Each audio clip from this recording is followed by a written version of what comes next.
everyone. This week I'm going to talk to you about improvisation. I'm going to do 2 sessions on improvisation, and this week I'm going to give you 3 games that you can play to get your creative juices flowing. Now, I often talk about 2 types of improvisation: spontaneous improvisation, which is, well, spontaneous, which means in the moment. We're making it up right now as we go along. There's not a lot of planning or no planning, you're just going with the flow. And polished improvisation, usually you've created something using spontaneous improvisation, and now you're going to rehearse the piece. You're going to work on it, you're going to polish it up, you're going to get rid of things that don't work, build on ideas that do work until you've come up with a piece for performance. So the first game that we're going to play is a game called Professor Dig-a-Lot. Now this game, minis would love this game, well, anyone should love this game really, and it's a really good game for opening up your imagination. But minis, I was particularly thinking that you might really like to play this game at home. If you've got any brothers and sisters at home with you, or you can get your family involved. And what you need to do is just find some objects that might be around the home. Please ask permission. Please don't go into any cupboards and drawers that you know that you can't go into. So obviously you could probably use things from your bedroom if they're not too precious, or some costume, or if you've got any, like a costume dressing up box, go in there, or ask permission and see if you can use something. This is obviously, it's a comb that I've got, and this, well, I don't tend to use it very much, but I believe it's for pulling the grill out of my oven if I make some cheese on toast or something. But the rule is, this is not allowed to be a comb. No, it can be anything you like, but not a comb. So the game's called Professor Dig-a-Lot, and you each get to be Professor Dig-a-Lot, and you say, I have been digging in Egypt and I found this ancient Egyptian wallet. Yes, that's what it is. They used to keep coins in these parts here. See, you go like this and pop your coin in and you go along, and obviously there's different sized slats here for different sized coins.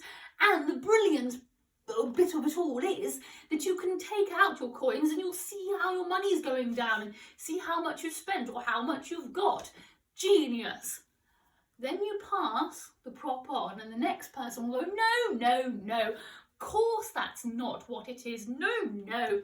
This is obviously something that they use for scratching their back when they had an itch, and they just give it a good old scratch with that. Yes.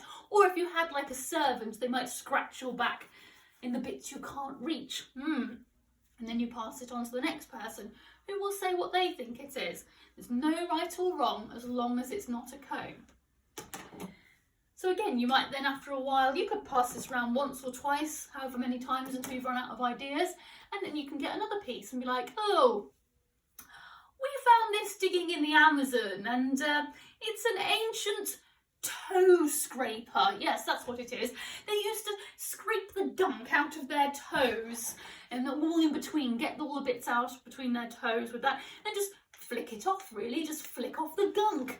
And then you pass it on, and the next person will say, no, that's not what it is at all. No, this is obviously a fashion accessory that they would wear, probably to something special on their head like this, you see?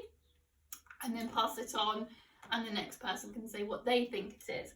And that idea is really good for just releasing all those creative ideas.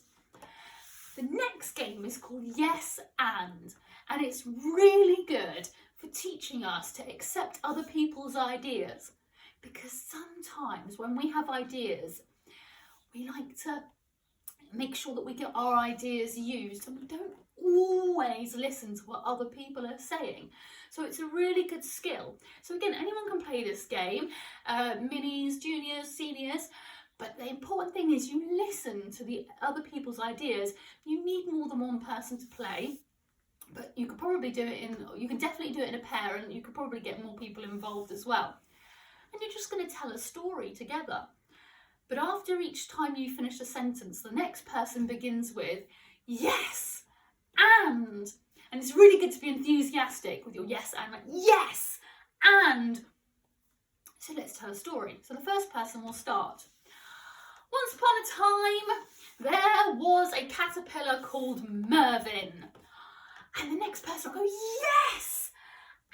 And Mervyn lived on a lettuce leaf. Yes! And Mervyn had a neighbour called Jeremy. Yes!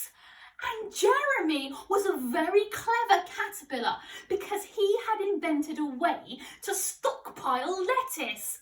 And you go on and you carry on your story. You can do that for as long as you like until the story has its natural conclusion. But you're always saying yes to a person's idea and adding your own. You can flip that and do no because. So this time what would happen is someone would start the story. Once upon a time there was a caterpillar called Mervyn. And the other person will go, no, because it was a butterfly. No, because it was a spider. No, because it was a bird called Jill. No. So you see there that you're blocking the idea, and even though you might have fun and you might come up with some really funny ideas and funny things might happen, and to watch that could be really entertaining, but you're not building a story. You're not accepting an idea and building on it. You're doing what's called blocking. You're blocking the improvisation to get in your own idea. So yes and teaches us to accept and build on ideas.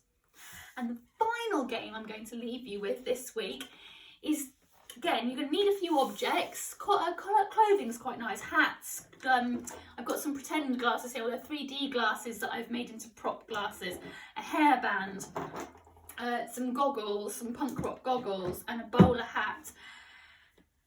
And you can use them in different ways, but just as a suggestion, so you could put them on, have a look in the mirror at what kind of character that might make you, and then someone else playing with you, they could pick another costume and pop that on, and then you could have a conversation with each other in the characters that you think that you might be. You could set it somewhere. You could say, oh, where could these characters meet? Or maybe they're at the bus stop waiting for a bus. Or maybe they're in the doctor's waiting room. Or maybe they're queuing to go into the zoo. So you could give yourself a setting and pop the characters in that setting. Or you might look at an object like these glasses and just use them as a stimulus, we call it, an idea, a seed of an idea. So I might say, hey, who's done that to my glasses? Was it you? Did you break my glasses? Did you think I wouldn't notice if you just put a plaster on there, that I wouldn't notice you'd broken? Well, don't look away, I know it was you. So that just gave me an idea, and off you go with your scene. So I hope those have given you some lovely ideas, and I look forward to seeing you next week. Take care, bye!